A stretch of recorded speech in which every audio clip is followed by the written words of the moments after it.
What's good, everybody? Hope you're all having an awesome day. We're gonna get down with some petty revenge. Here we go. My 9-year-old's petty revenge.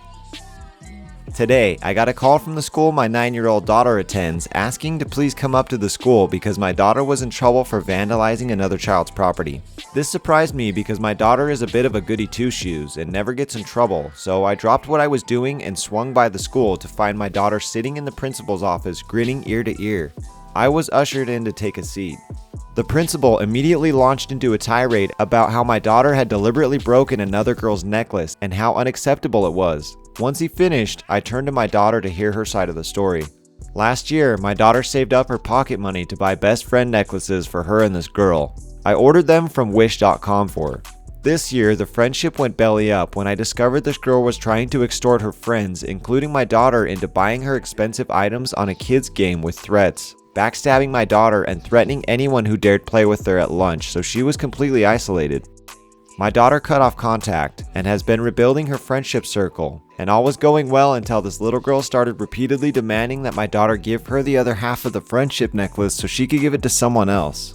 The fact that we were the ones that bought the necklace to begin with was apparently a minor irrelevant detail.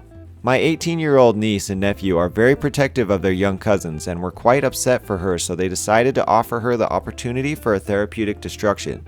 Last weekend, they got out their tools and helped my daughter shatter the charm into 7 or 8 pieces with a hammer, some pliers, and had a great time. My daughter put the pieces of the charm in her jewelry box as a reminder of what fake friends can do to you. Anyway, apparently this girl kept demanding the necklace every day, hassling her, so my daughter hatched a plan. She gathered up the pieces into a little bag, took them to school today to empty the bag in front of the girl, and told her she was welcome to the necklace as long as she likes jigsaw puzzles, but she will probably need some glue. Apparently, the girl went red and stormed off to the teacher to say that my daughter had destroyed her necklace and my daughter was sent to the office. I couldn't keep a straight face and burst out laughing. You could see the vein in the principal's forehead pop out as he looked at me laughing. I pulled out my phone, showed him the purchase history to confirm that we bought the necklaces, and my daughter is perfectly within her rights to destroy her own property if she so wishes. He finally dismissed us and my daughter skipped back to class, laughing hysterically. My niece and nephew are quite proud and planning to take my daughter out for ice cream this weekend to celebrate her standing up for herself. That's awesome that she smashed that necklace. Sometimes a little therapeutic destruction is all you need. Since you want to judge me for taking the second floor, have fun waiting for the elevator.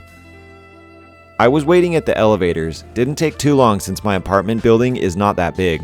I get inside and right when the door closes, a hand pushes through. She looked like your typical middle-aged Karen. She presses the 17th floor, and she takes one look at my floor, which was on the 2nd. She scoffs, glares at me, and says, "The 2nd floor? Really?" Didn't take much to piss me off. Her comment was so unnecessary and uncalled for. Who cares if it was the 2nd floor? It's my decision whether to take the stairs or not. I just finished an overnight shift and I was exhausted. I guess my exhaustion made me extra moody because when I reached my floor, she was scrolling through her phone. I quickly run my hands through as much buttons as I could and said, "Have fun, bitch," right when the door closes.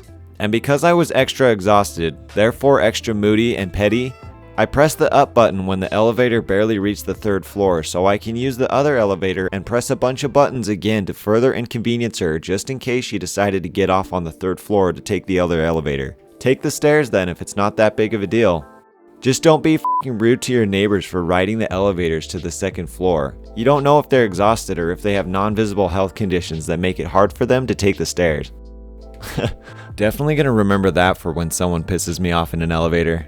Not sure how often that's gonna happen, but I'm saving it just in case. Yell at a deaf person? Enjoy cleaning up. I was at a pub in Dublin the other day catching up with some old friends for drinks. It was pretty packed and the place was obviously understaffed, which caused for the service to be a little slow and the bartenders were running back and forth trying to serve and clean at the same time. It was like 10 of us together and we were all standing at the bar waiting to be served. A young woman stood at the bar alone, waiting as well, but the bartenders kept walking past her.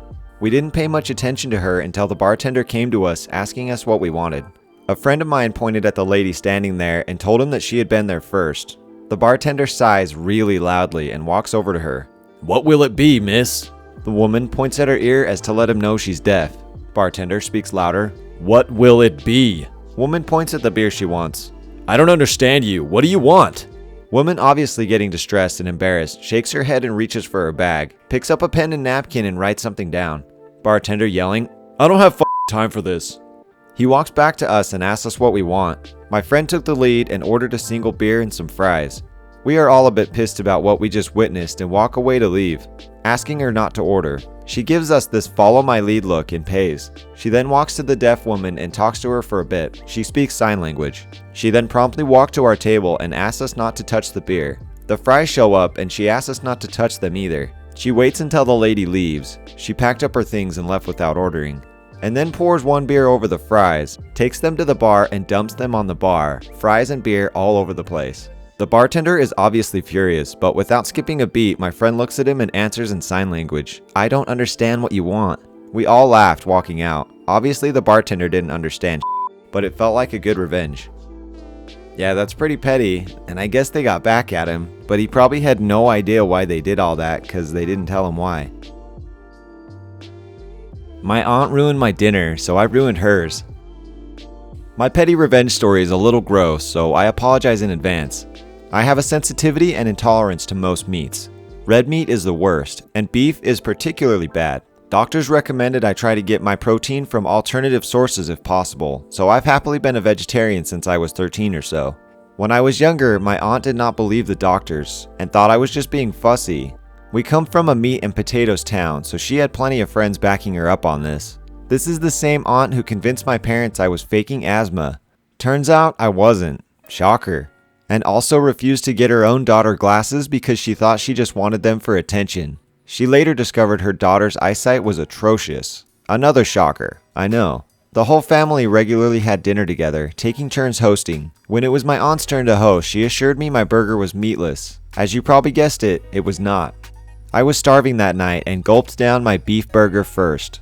My aunt was smiling, and I thought it was simply because I liked her cooking. Looking back, I realized her little smirk was because she thought she had caught me in a lie or achieved whatever her endgame was. Well, a few minutes passed and I got that familiar, unpleasant feeling in my stomach. It was then that I realized what she had done and why she was smiling. When I eat meat, I almost always get sick. I just can't hold it down. So when it came time to kneel before the porcelain throne, I decided to stay put. I instead took aim at my aunt who was seated beside me at the head of the table. She served it knowing full well it would make him sick. That's extremely unfortunate though, that any meat at all would make him sick. That would just wreck my entire life. Your girlfriend is no longer impressed. Last week, I rented a car to visit my girlfriend out of state. It wasn't the normal type of car I'd get, but since it's warm out, I had money to blow. I might as well do it up big with a 2018 Ford Mustang convertible. The trip was a 2.5 hour drive to her, and I know this highway like the back of my hand since I traverse it often. Halfway through the journey, a navy blue Charger greeted me and asked to measure dicks. I declined. He sped up and got in my lane for a brake check.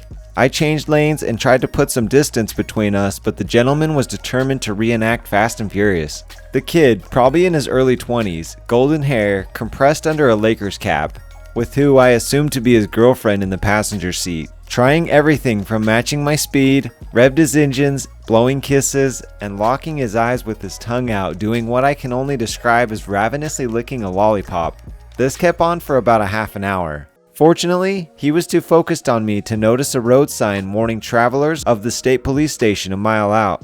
By then I've about had it and wanted nothing more than to embarrass this kid in front of his girlfriend. So I feigned interest in the race. I revved my Mustang, sped up to put him in my rearview mirror, and made sure he knows he's about to eat my dust. Sure enough, he took the bait and engaged his lead foot.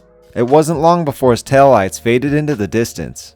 This police station I've passed by plenty of times before, and there's usually one or two eagle-eyed troopers on watch, parked near the highway entrance ready to pounce. I witnessed a crazy police chase last year with these stateies involved, so I'm sure they mean business. Once again, I passed the station with no irregularities, except this time the eagles have left the nest. A few minutes later, the trees and atmosphere begin to awash with red and blue. Cars ahead and behind me slowed to a crawl. My racing buddy and his navy blue Charger now got a brother. It's another Charger, also blue, but this one had no intentions of racing. This kid is still in his car as I roll by, making sure to make eye contact with him and his now unimpressed girlfriend. And to be extra petty about it, blew her a kiss. I made it to my own girlfriend's house an hour later, just in time to catch the last showing of Avengers Infinity War. It was a good day. I understand the guy just wanting to race, but he had the nerve to come up and brake check the dude. That's just asking for trouble. He deserved to get pulled over. Alright, that's gonna do it for this one on Petty Revenge. Let me know your thoughts in the comments, and we'll see you all in the next video. Broke was not an option, had to get it how I got it.